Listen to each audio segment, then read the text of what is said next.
So, how y'all doing? How's your weekend going so far? It's a weekend. I'm alive. That's all I can say. I'm a little worried. Like, it's so warm right now that I keep forgetting that it's November. And yeah, I thought it was July. I think winter like snow is going to just wreck some faces here. So, that's not gonna be fun. Yeah, I guess let's go ahead and get started to week Woohoo! 2 of our Apocalypse World game. Technically our first real session. We didn't get to run too much last time, but we did build our world a little bit. We got to meet our characters, so yeah. Just to run through everything, you guys all live in a place called the Delta. The Delta is all built around some kind of water purification building. Named the Delta after some signs of a company that probably ran this place a long time ago. The water itself is being drained from the depths of a river basin that is very near where you guys are now. However, you're not able to see any surface water. That's kind of part of the devastation of the world, is that water itself is a scarcity. Over time, the temperature has risen and there's been massive fires, and so there are a ton of these storms, these sandstorms or haloobs that roll through. Very dangerous, very just thick sand and smoke. The temperature of the lands is always very hot, but occasionally it gets cooled down when the smoke gets so thick from the fires that are just growing all over, catching every possible dry piece of brush it can, will occasionally cause the sun to be covered for a few hours by some smoke. But it's definitely not a good feeling looking up and seeing a huge black cloud, knowing that somewhere near or far away, things are being burnt. Delta is run by a person named Jameson. He has a small crew named Jameson Boys that kind of keep the order of the place, make sure everybody pays their rent on time, kind of run the security, and keep an eye out for everybody. And then we have our 3 player characters. We have our mechanic, Ryker. Hello. Well, I guess he's more a driver. He just lives with a mechanic. We have our Faceless Strange-o, good old Kinmotus, who lives in a corner of the city kind of by himself and spends his days upgrading, changing, and working on his metal armor. That's when he's not outside protecting the merchants that travel the freeways and highways nearby from the Crimson, a gang that rolls nearby. And then finally we have our child thing, Shoo. Just a young-ish, strange being that baby thing. likes shiny things, likes things that resemble pancakes, had a nice little treat of some very rare chocolate chips last time, and has Shoo was very happy. and has a close relationship with an older lady called Miss Sadie. So where we had ended last week, there had been a little bit of a confrontation with 2 of Jameson's boys, Net and Tyson. They were trying to extract some payment from one of the other citizens, Blame, who happened to not be home. They did break into his house to try to look for some payment, and had been making some general threats that they might burn the place down. Our player characters, heard this going on, and there was a little bit of a communication, and nothing really bad happened. At the end of the day, the house didn't burn down. Blame got home, and then the air horn started sirening as a storm began to roll through. Windows began to close shut. Their shutters closed, doors locked. Everybody really trying to pack themselves in tight and protect themselves from the storm. Shoo probably had the most unique way of protecting himself, as he had a very strange twitch where he seemed to be blurring between two realities, and with a little pop, he began to rest in the womb of his mother, or motherland, as it might be. And that is where we start tonight. Shoo, you're in this warm, safe place, but you're able to see everything. Yep.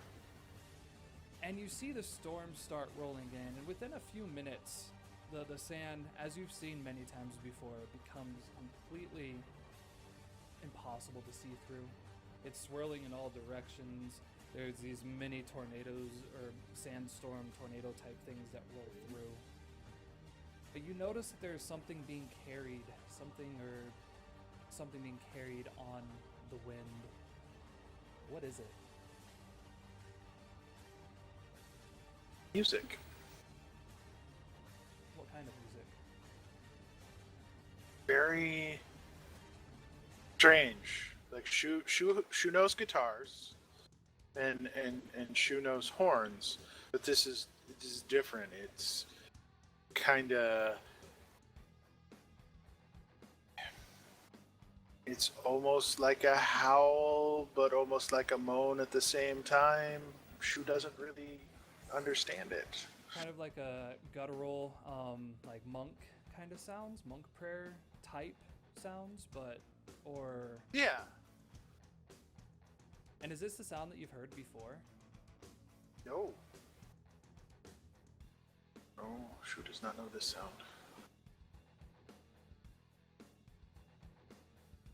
After a few minutes passes by, it gets to a point that you really can't see outside of your barrier.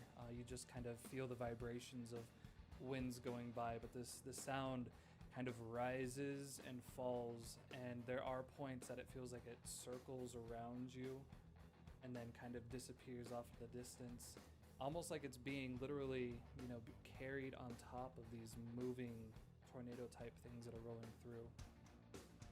Kinmotus, you're inside your shed. You've locked everything down. You've turned off your furnace. You've kind of locked up the chimney. What are you doing inside your home?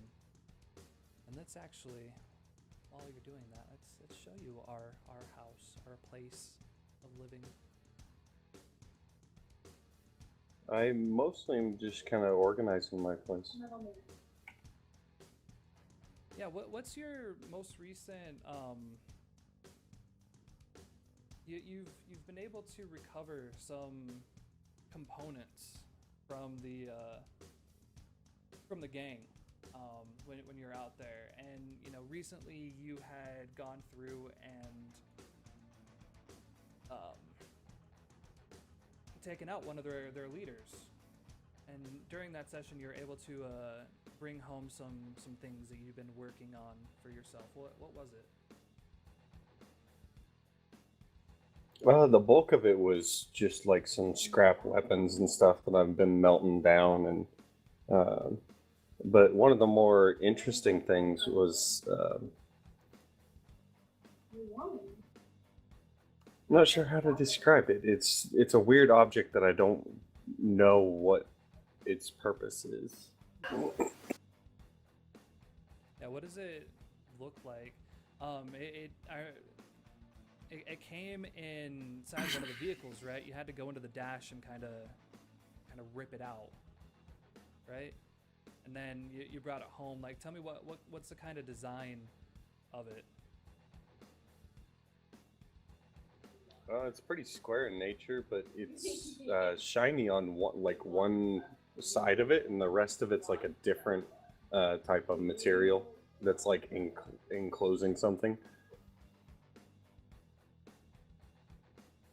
And so you're inside and you're kind of just reorganizing stuff, and you start to hear this sound, howls and moans, and it just is a strange sound on the wind. Is this a sound that you've heard before?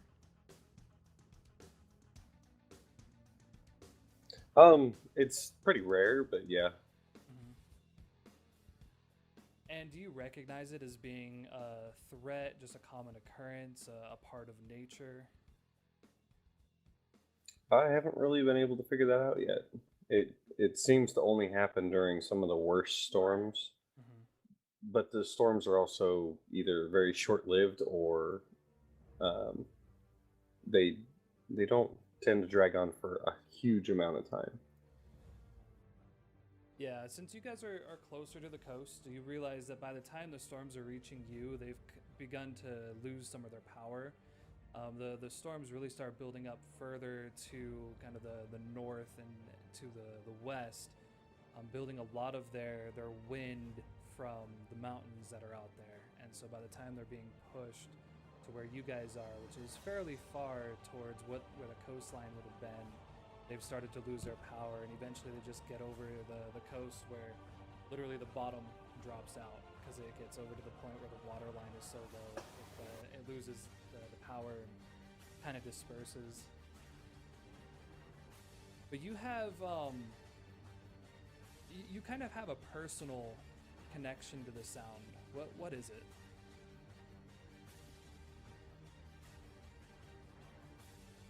I haven't really been able to figure out what the connection is as far as like what it's from, but I do feel that like I'm kind of drawn to go out and like figure it out, but I haven't been adventurous enough yet.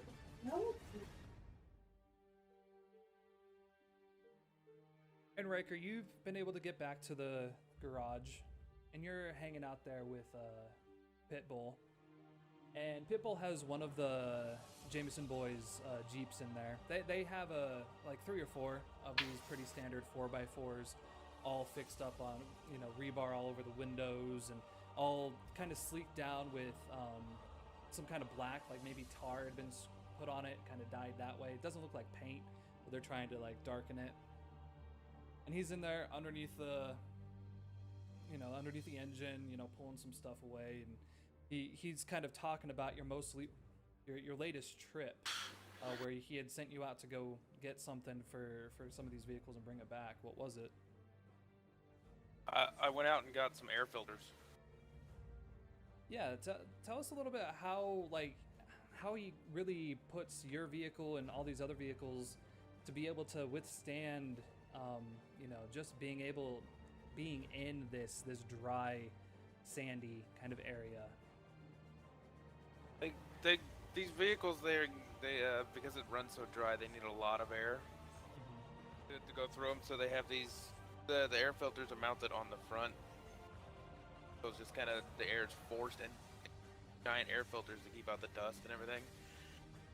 And they kind of work like the engines kind of work like the jet engines. So it's just all like forced air.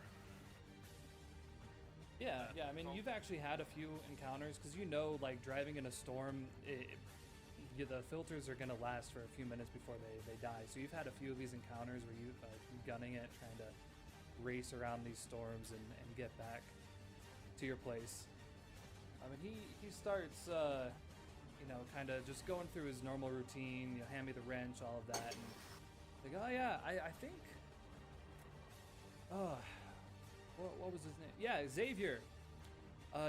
Xavier, he works over at Sweetwater, and they were saying that they've been having some kind of electrical issues lately. They don't know if there's just a few shorts or if there's some kind of rodent that might be going through the wires or something. But they're asking for us to try to get them some of that copper down up north. You know that place you normally go to? Yeah, if you could. When the storm gets down, if you want to head out there, he says he's going to be able to get us, quite a few, some jingle for it. What's this place he's talking about? Up north, you said?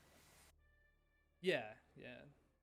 It's a big, basically it's a big, not so much a scrapyard. It just, there was like almost an army surplus base there type thing, and then they just kind of abandoned it. Now it was pretty well protected for a long time, and then people just gave up on it a couple years ago. I stumbled across it once and got inside and found some good scrap and whatnot. Mm-hmm. Awesome. What else do you guys normally talk about? Because you aren't family, right? No, I don't. I don't have any family here. So what's your normal conversation like? What does Pipple kind of his superstition about these storms that roll through? He wants to make sure not to like drive in these storms. He always tries to stay inside during them because he's really worried about like these. I don't know. I've never. He's always said he's seen one, but it's like these sand creatures that come out. They kind of stalk the storms, and they might hop on a car and hitch a ride into town and kind of murder people. Mm-hmm. Like if you're going slow, they'll hop on the back and hide under the car and ride with you in town and steal from you and murder you in your sleep type thing. Mm-hmm. So he always makes sure everything's locked tight and nobody's out in the storms if we can help it. Have you ever like actually seen one of these creatures, or is this just kind of Pipple's been around for so long? He's been working in a garage for probably a good 20 years, but for probably another 30 before that, he may have been out and doing stuff. So have you seen any of these, or are these just kind of one of the stories? I haven't seen any of them personal, but it's not the first time I've heard these stories. Mm-hmm. But it's not like an everyday thing. Like it's if a really big storm comes through, they'll might hear a tale of somebody losing a life out in the storm as they come back. Mm-hmm. Yeah, it's just kind of one of those things that's tied. Maybe they don't know exactly what happened to them, but over time, the boogeyman kind of started to get a little more real. People, the cars would drive by and they'd have these huge like claw marks on the roof that would look like something was riding on top, or underneath there'd be like some weird what looked like could be bite marks or something. And so they started to build up what this could be. Yeah. Awesome. So yeah, I mean, you guys have a few hours of the storm. Is there anything that you guys particularly take your time to do, or is it pretty much just lights out, wait for the storm to roll over, wait for the morning, go from there? I always take the time to make sure all the engines are tuned up while I can. Not going anywhere. He won't let me out of the garage, so make sure everything's tuned up and ready for when I can leave. Yeah, I think you and Pipple kind of have your nightly maintenance kind of thing. It's not often that you have anything but really your vehicles and then whatever Pipple's working on at the garage, unless specifically Johnson or Jameson has. Why did I put Johnson's tower? That's weird. Fix that before I confuse myself. But yeah, normally it's just your stuff in there. And for the most part, he's still trying to teach you. Like, you haven't got a handle on everything yet. It's still like, you know how to change the oil, check the air pressure, probably do some basic things like change out spark plugs, air filter, that kind of stuff. But when it comes into working on the transmission and the engine, it's not quite clear yet. And it might just be the way Pipple's teaching. Like, he's not a really good teacher. He's kind of a show by example kind of guy, and he likes to work quick. Mostly because it's the best way I learned, though. Yeah. Well, and he's worried about dust and sand getting in, especially when they have the delicate parts kind of exposed. So he really works to get everything quickly put out. But yeah, after a few hours, the storm rolls by. The howls kind of cease to exist, and the sand fades down. And Shoo, before you kind of fall asleep for the night, you hear the last kind of rush of wind, and you look around and you see that sand is piled up a good like foot and a half on everything, basically every flat surface. But you see a few people, especially around Jameson's Tower. Some of the floodlights come back on to kind of light around the city itself. There's a few of the window flaps kind of brought up, and as they do, kind of sand pours off of it, and there's some smoke that starts rising from some chimneys. So it seems for the most part, the city itself kind of goes fairly back together. Is there anything you want to do or look at before you go to sleep?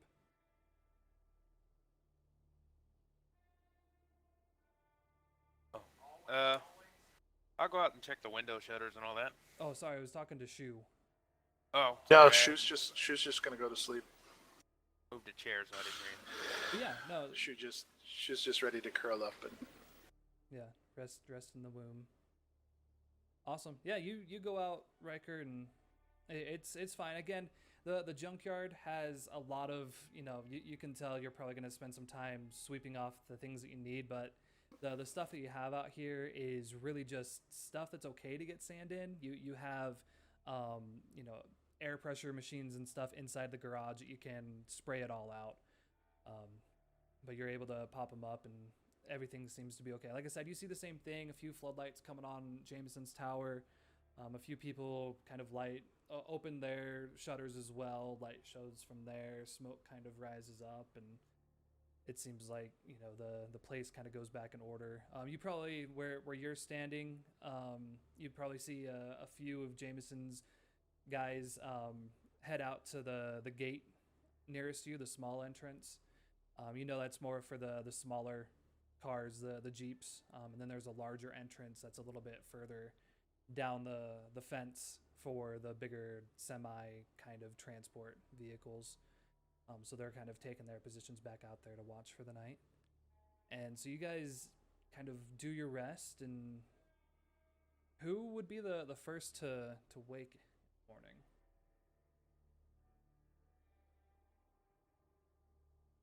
Not me. I do my runs at night if I can. So, mornings.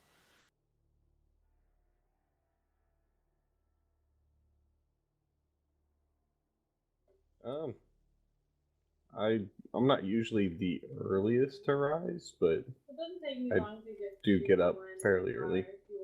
Okay. What is your normal morning routine?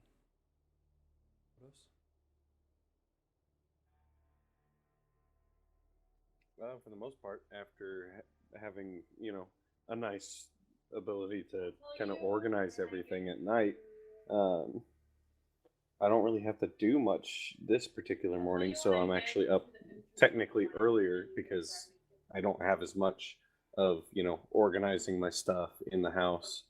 I'll usually do that in the mornings, but since I had time last night, that's not the case. Yeah, awesome. What's your normal meal? And then like, how often do you take off your mask? Do you have a way of like eating past your mask, or is this like the only time that you actually remove it? Yeah, it's got it's actually got two buckles in the back that you have to get both of them undone to actually get the mask loose enough to actually bring it down around my neck. Mm-hmm. So that way so I can eat. But for the most part, it's pretty well the only time it ever comes off. And what's your normal kind of meal look like? I mean, again, there's probably not a lot of agriculture going on. Again, with the lack of water, things like fresh fruit and vegetables and wheat products and all that are probably very slim to get. So what's your normal breakfast look like? It's pretty much whatever I can find. Sometimes I'll go over to the local diner and eat there, but that's more of a rare occasion. It's pretty much anything you can find. Yeah, so I think this morning it's just kind of standard. You may have caught like some kind of rodent or something like that and grill it up, you know. Have some protein and some meats in the early morning. And then you said there's a local diner. Awesome. What kind of food does the diner serve?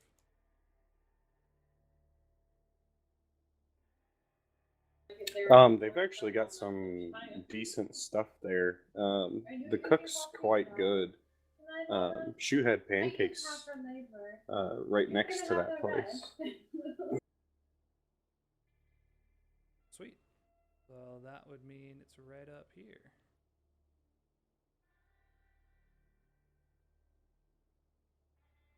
So that's probably where where Sadie gets some of her supplies. She might have a little bit of a handout for some cooking supplies from the diner. She seems to have definitely some kind of connection with Jameson. The fact that she was able to, see her, tell her, about the whole fire situation, and then she goes in the back, makes a phone call, and comes out and tells you it's okay.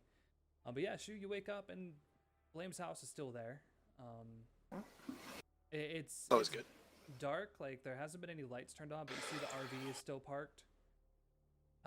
Sadie's house is brightly lit. You see Kinmotus' furnace must be on, there's smoke rolling out, and as the sun rises up, what's your normal morning routine, Shoo? Get up, have a dust bath.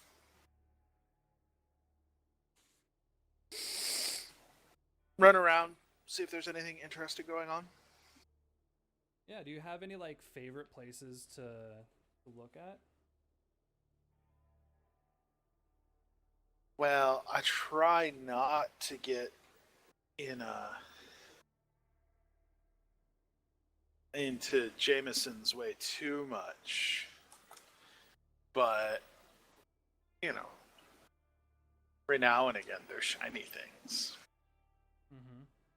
Jameson tends to have all the best shiny things.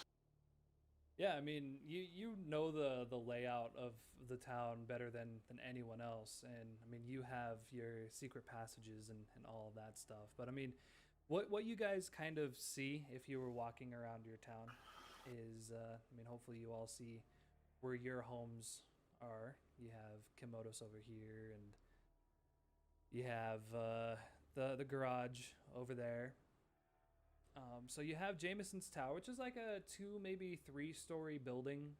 It has some kind of clock tower type structure on the top.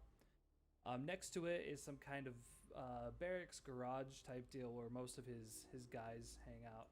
Looks like we're getting a choo-choo, so we'll just say that is the sound that's being carried on the wind this morning, or something. Then you have the actual Sweetwater, the actual water purification building, which is surrounded by even more fences. This is the most important part of the city. Without this place is gone.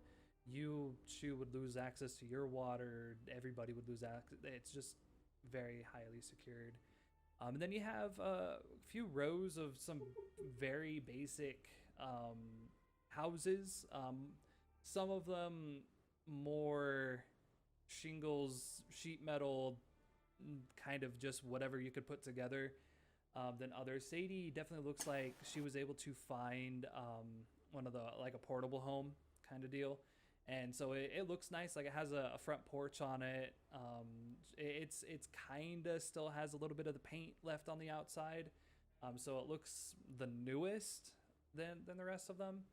The diner is kind of the same, but it looks like it actually may have been a train car, because it has a whole bunch of windows across the side. Maybe a bus, but it definitely looks like a passenger vehicle of some sort that they have turned into a diner, kind of changed up the inside. So instead of just seats, it has, seats and tables, and then there's a little bit of a shack that's been attached to the back that they do most of their cooking and everything in. You have Blame's house, which looks again like a standard kind of portable home, but it's not as nice. It might actually be a trailer that somebody had. Then he has his RV that he takes care of that a lot better than he does his house. You do notice, Shoo, however, that normally like Blame likes to get up before anybody else and go out on his route, and the fact that his RV is still there, it's a little strange. Yeah, I would definitely shoot. That would things. Yeah.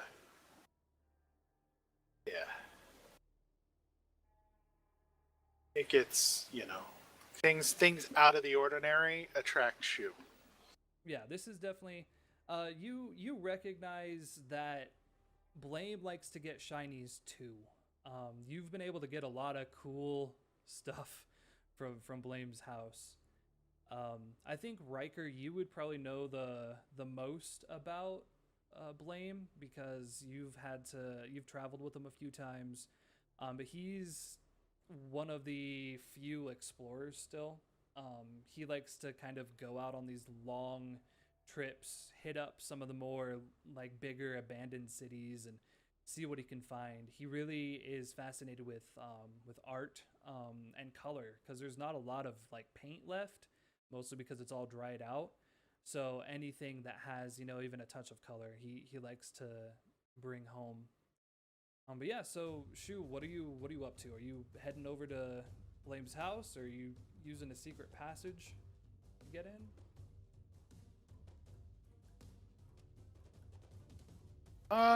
Yeah, I'll just I know that he's got there's a spot in his I mean, the window's still probably broken in the back, but I'm looking to be a bit quieter today, so I'll just pop in through one of my little nooks. Awesome. Since you're trying to be a little bit sneaky, I want you to act under fire. Just the fire being basically being noticed or someone possibly witnessing you coming through. So to do something under fire, you roll plus cool. On a 10 plus, you do it. On a 7 to 9, you flinch, hesitate, or stall. I can offer you a worse outcome, a hard bargain, or an ugly choice. On a miss, be prepared for the worst. Oh, rolling cool. Oh, look at that.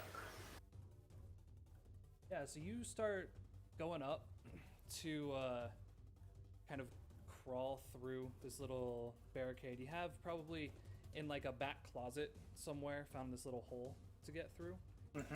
And as you open up, it's really kind of heavy. Like it's heavier than you remember it being. And so you push it up further and sand just starts pouring into the tunnel completely. Like it's rushing water towards you. It's going to be completely covering you. What do you want to do? Well, that's not normal. I'll just leave it be and back down the hallway. Back down my tunnel. Yeah. The sand comes back to pretty much right before it gets to your den, where just a little bit of the sand comes out, but that tunnel is completely sealed off now with sand.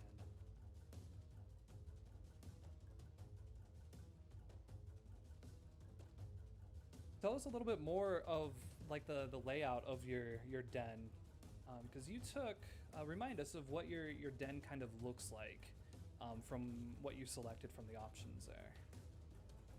Well, my den, for starters, it always has there's a pipe that always drops clean water into a very polished basin, so I never have to actually leave my den for water. There are parts of my my den that I don't go down to that much because it leads to places that I'm not ready to go into, and I'm also not ready to let other people go into because, my den has places that are pristine, unscratched glass, still lights moving around, and a bunch of strange symbols that don't look like any words that Shoo has ever seen. Not that Shoo knows how to read, but like you've at least seen books. I've seen words. Exactly. I know what little squiggles go together to say things, and these don't look anything like those. And then, of course, I have just ways into everybody's place, even if they have tried to close it off. But mostly it's very sorry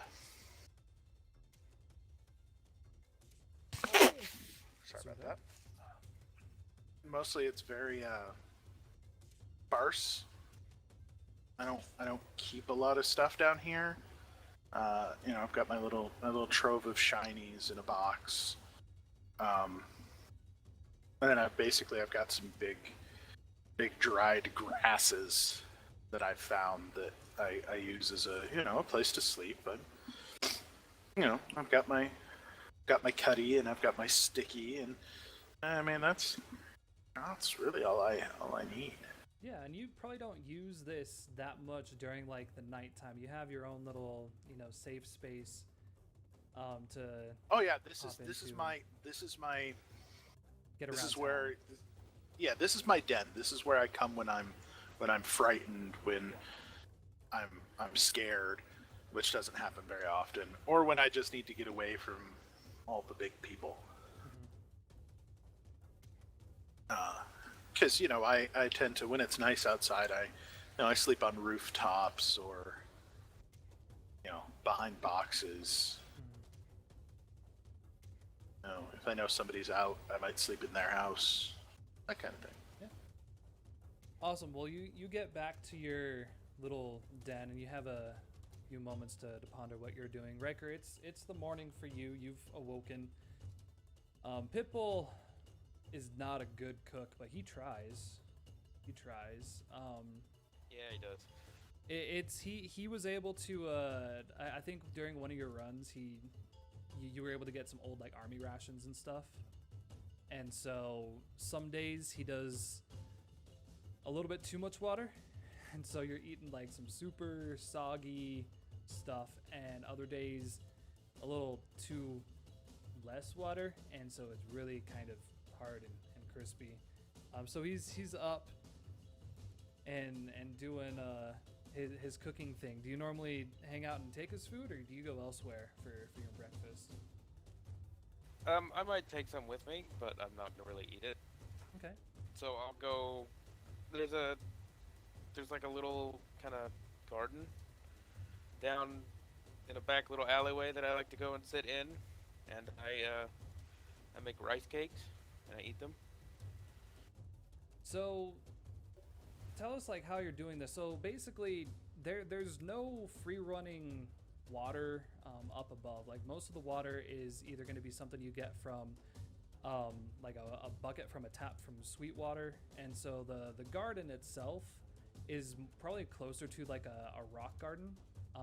Do you have like a? Yeah, it's not like a flower garden or anything. It's like a little zen garden that I kind of go and sit at, and I we all get water rations or whatever, except for Shoo apparently, and I have a little bit of rice planted. It doesn't need a whole lot of water, rice and cactus. Yeah, And go so ahead I and draw take where 'em. the garden is on there. Again, all these Alright. over here are like basic houses.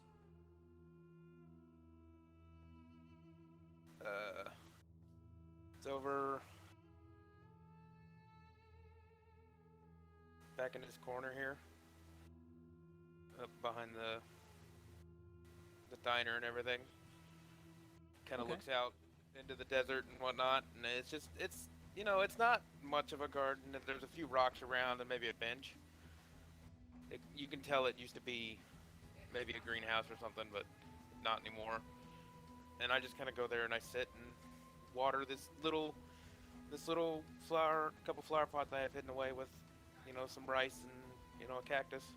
Yeah, so you head out there fairly early morning, and you do your little food and Zen garden thing, and heading back, you see the diner is up and cooking.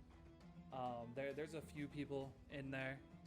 And as you're walking down the street, you start to hear a creaking coming from Blame's house, followed by a slight crash and the sound of like almost rushing water.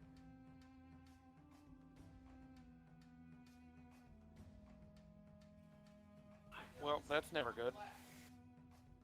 Yeah, you notice that Blame's RV is still there. It's actually has a pretty decent amount of sand up to the wheel basin of his tires. Well, I guess I'll go over and check on Blame, see if he's okay. Yeah, you go up to the door and do you knock or? Yeah, I knock. I'm not impolite. I'll Knock. knock and wait a little bit and see if he's there. Wait a couple minutes. You hear a little bit of like the sound of it kind of slow down and stop, whatever this rushing sound was. And wait for a couple minutes and knock again. No response coming from the I guess house. I'll try the door and see if it's open. Yeah, you go for the door and it feels bolted, like he probably locked it for the night. Alright, I'll try to find a window I can look through, I guess. Okay. Yeah, you go over to right next to the door. There's a little bit of a, standard shutter type deal. You notice that he hasn't lifted the shutters from last night, but they're kind of pulled apart a little bit. So you lift it up, it kind of goes up, and inside you see that all the things that had been on the wall had been kind of ripped off, thrown around the room a little bit. And in the back, you have another wall that goes into a small hallway. Then like the kitchen and everything is back behind it. And you see that there's a huge amount of sand that's still kind of there that's bowed into the hallway a little bit. Oh boy, can I go around back and see Yeah. where see if like it made an entrance somewhere and try to get in there? Yeah, you go around the side of it, and right up against the wall, you can see a clear slope of sand that goes up and appears to go inside of a window that had been broken into on the side. All right, well, I guess I'll go in the window and see if Blame's okay. Yeah, so you kind of pop through the window and you start stepping down, and as you do, the sand starts kind of crumbling underneath your feet, and you finally get to the bottom, and you take one step and you kick into something solid. Let's check that out and see what that is. You start brushing it off, and as you're brushing more and more sand off, like this amount of sand's kind of wiggling back and forth, and you finally get down. There's a belt buckle that you get down to, and you brush that away, and it's connected to a belt, and brush a little bit more away, and the belt's connected to pants. I'm gonna dig it out, the whole area around all that there. Okay. Yeah, as you get to the bottom, you can see it's clearly Blame's body. He's a bigger guy. He's kind of a chubster, a little bit. But when you get to his face, a lot of thick sand has been caked solid across where his eyes would be and like part of his mouth. So you're really only able to see like this much of his face. The rest is really just caked on with sand. Oh boy, he appears to be dead. I'm gonna check his pockets. Okay. You come up with a key to the RV, and he has two of these. They're bookmarks. I don't know if Ryker would know what they are, but they're thin laminated images with like random. One has a flower kind of scene, and the other has like a picture of an angel on them. And I think the angel one has some kind of Bible verse on the back of it. And then he has like one barter of just random jingle, probably nuts and bolts and just random supplies in his pocket. Yeah, you can when you get to the pockets though, they're kind of wet. It appears he probably urinated himself. Well, that's not cool, but I'm gonna go ahead and take everything. Okay. And then I'm going to, You I'll do go know try and- there is a doctor in town. That is something Ryker would know. Yeah, I'm gonna go and try and find the doctor. Okay. So the doctor actually is down here. Let's put this. So this is the medical building. And it looks like one of those, you know, those construction site buildings, like the admin building. Kind of looks like a portable home, but doesn't have as many windows on it. It's one of those, a little bit wider. You go up to the. I'll go in and see if the doctor's there. Yeah, you go up to the door and you start pounding and pounding. And as you're doing that, like there's a sign kind of shaking on the other side of the window that says closed, operating hours 10 to 5 kind of deal. Yeah, but you know that behind you there's a market kind of area. There's a few just basic supplies and stuff, a few different traders in there. Then you have the diner, Jameson's Tower, a few other places. Where else would you go and look for the doctor? What time is it? Like, I didn't get up too late, but what time would it be? It's still about like 8 o'clock, 8:30. Alright, well, I'll go check the diner and see if he's having breakfast. Yeah, you walk into the diner, and you see a few familiar faces. Net and Tyson are both in there. Tyson still has his ripped jacket from the other night. And you see the cook, Gnarly, in the back. He kind of gives you a hey, Ryker, and then far in the back corner you can see someone, a skinny looking guy with like long hair, but a little bit bald in the front. Like his hairline's receding back, but he still has the long hair in the back. And he's wearing a white coat. You recognize him as Stitch, the doctor. Alright, well, I'm actually in, like, no hurry to find the doctor, but I'm gonna go over and, you know, let him know that it appears Blame is dead to me. You might want to go check him out. What? Ryker, it's good to see. What's this you're saying about Blame dead? What are you talking about? I went to check on him. I heard some strange noises coming when I was coming back from breakfast, and went over to check on him, and found out his back window was busted in, and it appears he's suffocated in some sand. Damn it! Did he get sand in his house? Is that what you're saying? Yeah, it looked like the window collapsed and he got covered in sand while he was asleep, or I don't know. Why that boy not shut his shutters? Didn't he hear the sirens coming in? I don't know. He's always been a crazy one. All right, well, let me finish up my food. I guess he's probably not going anywhere. Yeah, that's a sad sight. I know Jameson's gonna be a little upset. He's been having issues getting in contact with that boy lately. Well, thanks for hey, you want a cup of Joe?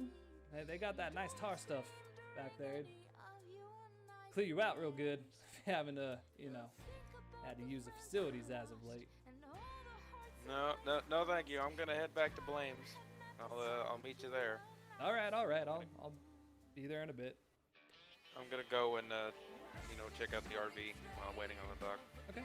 Yeah, you go back and start looking at the RV. Kinmotus, you head out, and a little time has passed, and you see that Ryker's up in RV's car looking around, and you see the dock kind of heading towards the general area of Blaine's house. Does this draw your attention? You're kind of like, another day in Delta. It is what it is. Yeah, no, I keep working. I'm upgrading a part of my blacksmithing kiln.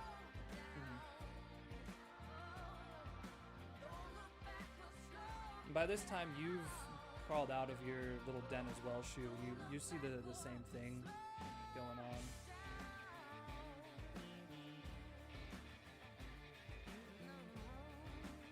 That draw your attention at all?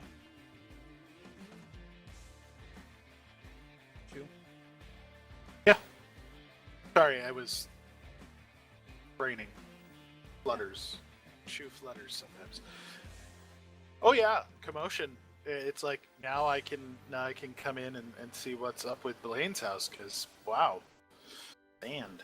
I like sand. Sand everywhere. Gets in all the cracks. Fills everything in. It's very itchy.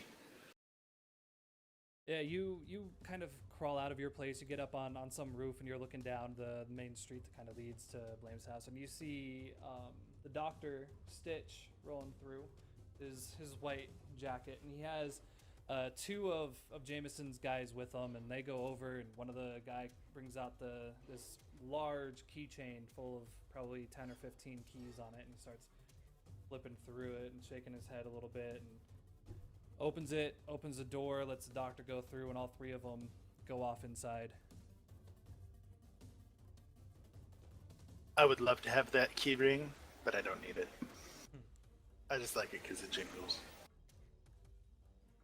I'm gonna go do the Shoo thing and just butt in where I'm not supposed to. So you get inside, and you hear them all talking. The doctor's kind of he has a tone of what you recognize concern, not anger or not sadness, but maybe fear on his voice. Well, yeah, because death happens. Yeah. And he's kind of talking about not this again. It looks like he got it too. Kind of stuff. And you roll around and you peek your head around the corner, and you can see the doctor is sitting down, and he's beginning to kind of scrape away the sand from the face of this body. And as he does, saliva and a thick amount of vomit that had melded with the sand is kind of pulled from his mouth. And as he pulls it from his eyes, blood kind of cakes onto one and like coats the sand. On the other one, though, it's caked so hard that he actually pops the eyeball out of the socket briefly. Woohoo! How does Shoo Shoo probably hasn't seen too many dead bodies, so what's this whole experience?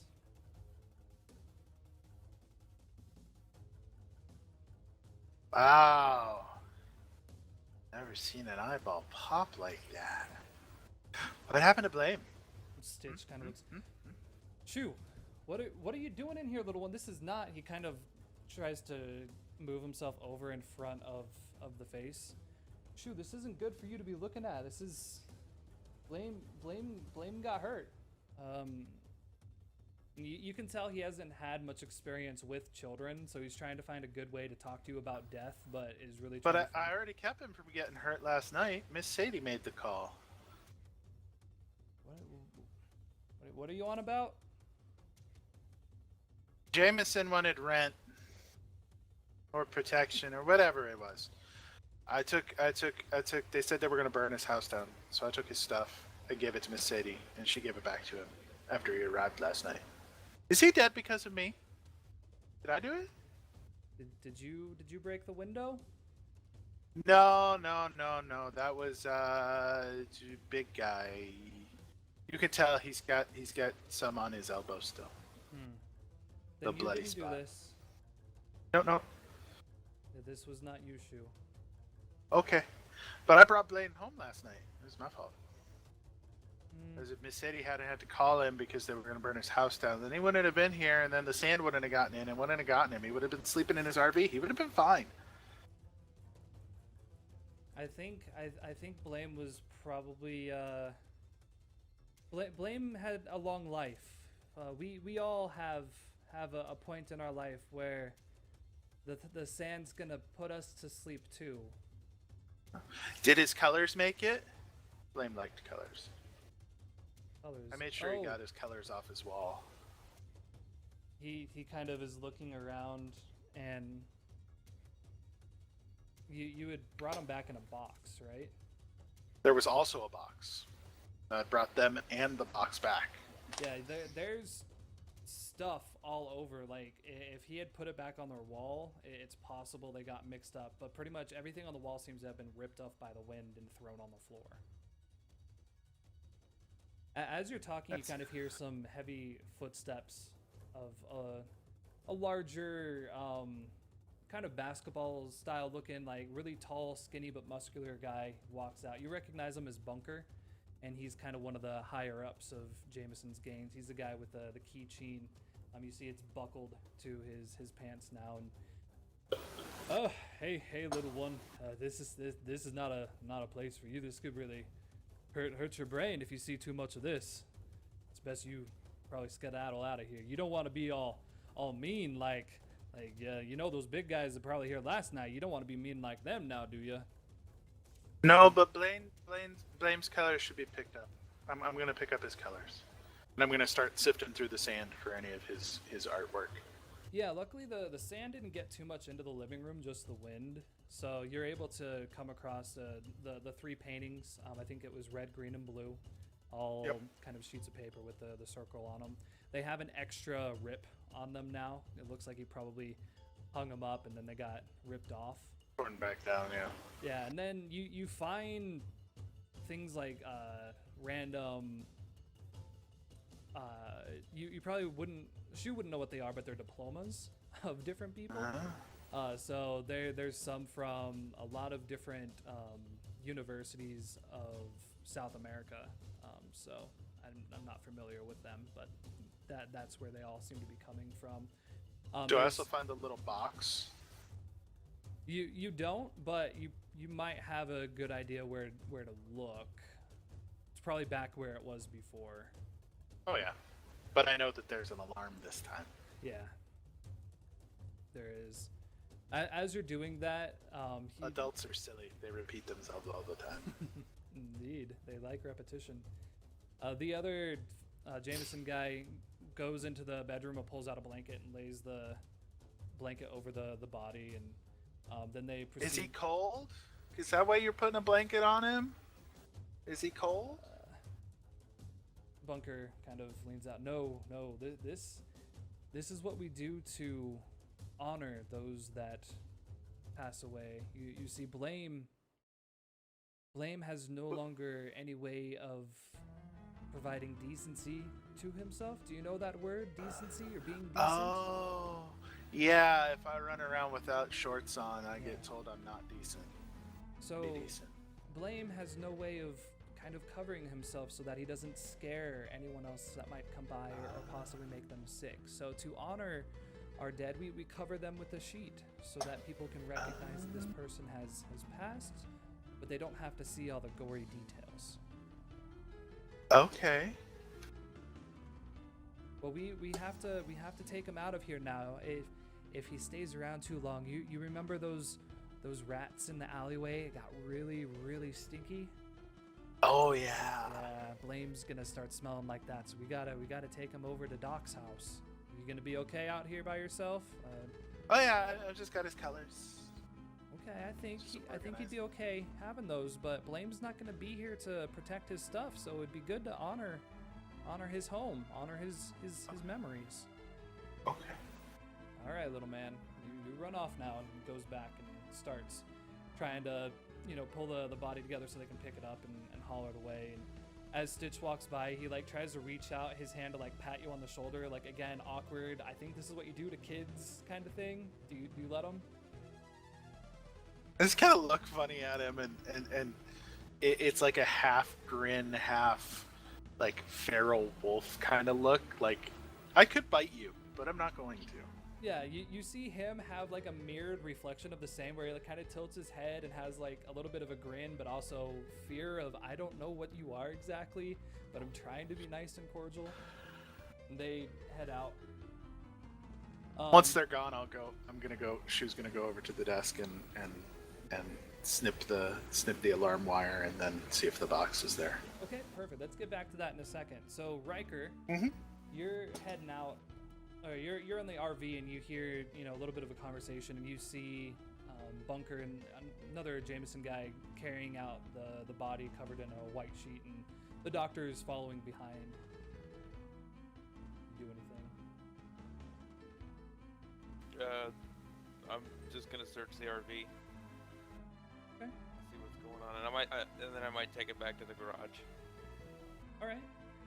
Yeah, so they go off, they carry the body. Kinmotus, you see the same thing. There's a little bit of a procession. They carry the body back to the medical facility, close the doors, and Bunker heads back off to Jameson's tower. The other guy stays behind the medical facility for a bit.